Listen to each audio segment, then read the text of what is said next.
இந்த 4 பேரையும் உங்களுடைய பிரதிநிதிகளாக உங்களுடைய குரலா சட்டமன்றத்தில் ஒலிக்க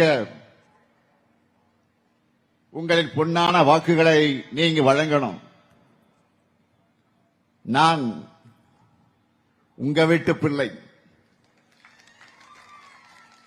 நான் இந்த மண்ணின் மைந்தன். இன்னும் சொன்னா தலைவர் கலைஞரின் மகன். உங்களால் உருவாக்கப்பட்ட இந்த முத்துவேல் கருணாநிதி ஸ்டாலின் அன்போடும் உரிமையோடும் கேட்கிறேன், வெற்றி உறுதியா? இந்த 4 பேருக்கும்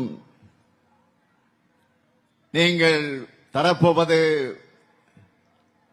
வெற்றி, அது உறுதியா? கேட்கல, கொஞ்சம் சத்தமா. வெற்றி உறுதியாயிடுச்சு. வேட்பாளர் உட்காரலாம், சீட்டில் உட்காரலாம்.